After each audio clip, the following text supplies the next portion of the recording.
Boom! Thursday's here with the host of the Codex podcast, Sonny Kruger. Stop drinking all your blood because it's time to review Buffy the Last Vampire Slayer number 2.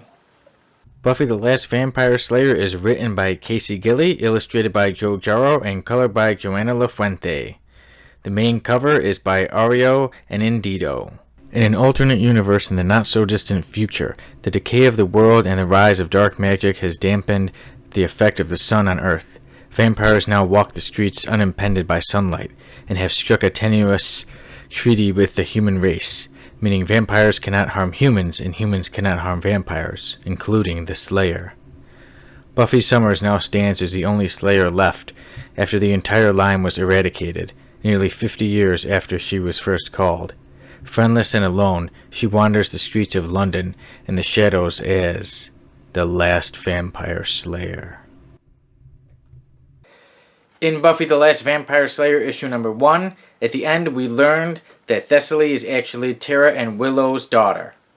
Now issue number 2 begins with Thessaly's background. We see her at the wedding of Tara and Willow, and we learn why Thessaly may be the chosen one. And then eventually it gets to why she is with Buffy. The two are talking, and Buffy finds out why Thessaly is there alone and not with Tara and Willow. The night comes, Buffy gets to bed, Thessaly gets the floor, and suddenly a vampire breaks in and attacks Buffy. Thessaly helps Buffy out by killing the vampire, making it her first kill.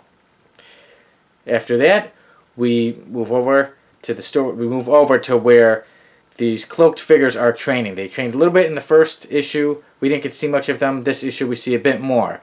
They're training, and we see that their leader is. We see their leader in the shadows, but we don't get to see who the face is. But we know they are going after Buffy. The next day, Buffy trains with Anya again, and the two talk. And of course, Anya takes a bit of a beating, this time from the punching bag. And Buffy tells Anya that she's going to take Thessaly to the Watchers Council. And Anya warns her not to trust them, that everything seems okay, that Grace Bronswell seems good, but she still warns her, Tara and Willow chose you, Buffy, to watch over Thessaly.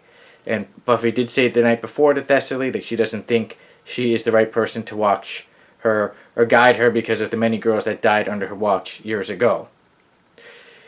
At this time, while Buffy is with Anya, Thessaly is at home and she looks through Buffy's stuff even though she was told not to. And she finds Buffy's wedding dress. Buffy comes home, she sees this, and agrees that, okay, it is time to take Thessaly to the Watchers Council. She takes Thessaly there, and all trouble ensues. And in the ending, if you thought the ending of issue number 1 was big, I say issue number 2's ending is even bigger with another huge surprise. I really enjoyed Buffy the Last Vampire Slayer issue number 2. I say I'm even more into the story now. Each issue I seem to get more and more into it, and I cannot wait for issue number 3. I gave Buffy the Last Vampire Slayer issue number 1 an 8.6, and now I say with Buffy the Last Vampire Slayer issue number 2, things get even better, especially with that huge ending, and I give Buffy the Last Vampire Slayer issue number 2 an 8.9.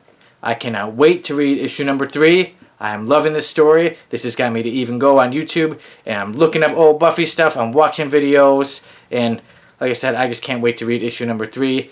Buffy the Last Vampire Slayer is a comic I cannot recommend enough. It's awesome, and I will see you all on episodes of the Codex Podcast, on mail calls from the vaults, and more Boom Thursdays. See you all soon.